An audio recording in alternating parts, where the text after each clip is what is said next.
In this video, we're going to talk about Taiwan Semiconductor because they're in the middle of the AI revolution. And as you can see from the charts, the stock is up over 200%. Now we do have this big resistance support band at $140, but price is now above $200. So I don't see price returning to this level anytime soon. Again, because they are in the middle of the AI revolution. Let's get into this article and then we'll continue with the charts to see if there's a level where buyers might be willing to get long. So Taiwan Semiconductor Manufacturing is on a roll on the heels of a 3-year slump in chip making services. Taiwan Semiconductor is facing unprecedented production demand. The AI surge that started 2 years ago seems to have legs for years, and that's not even the whole story. Modern cars need a ton of processors, and the smartphone market is also coming back from a long-term downturn. Company works in a hardware manufacturing industry. It's a high-tech business far removed from building homes, tractors, or industrial machinery, but it's still a relatively low-margin business that requires a very large capital investment. Pretty much what Taiwan Semiconductor does is that they make chips for other companies.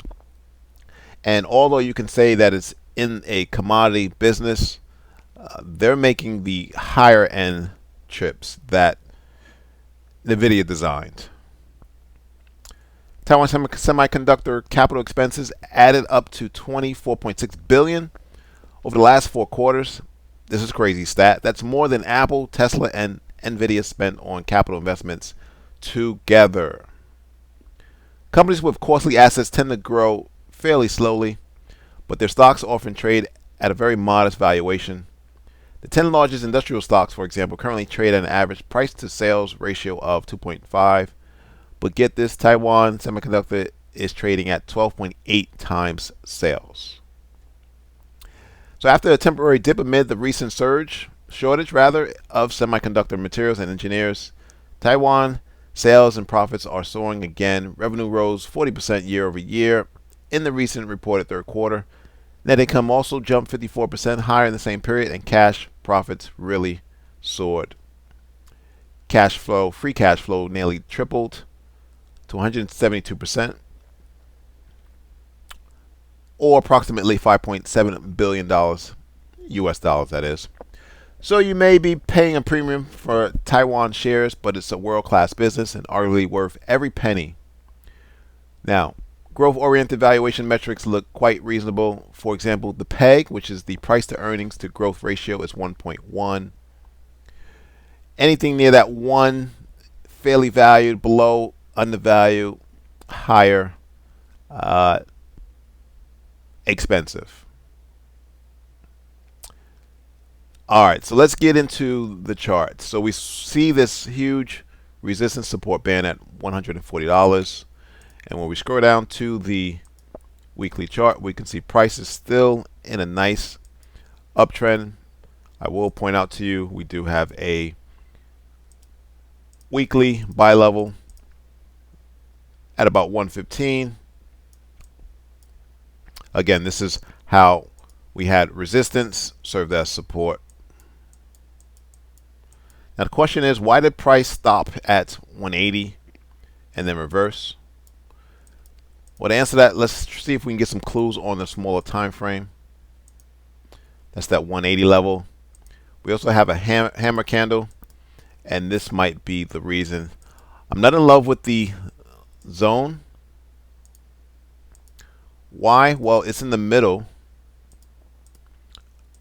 of this recent leg higher, and it's in the middle of all this trading, and wasn't on high volume. Nevertheless, price respected it. Let's go down to the 4-hour chart.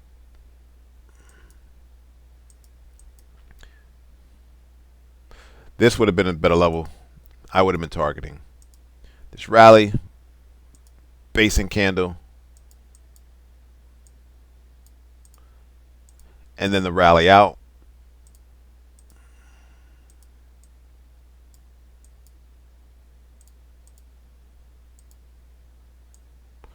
All right, so now we're on the 4-hour chart, and currently, again, price trading at 203. We do have a gap to fill at roughly 197.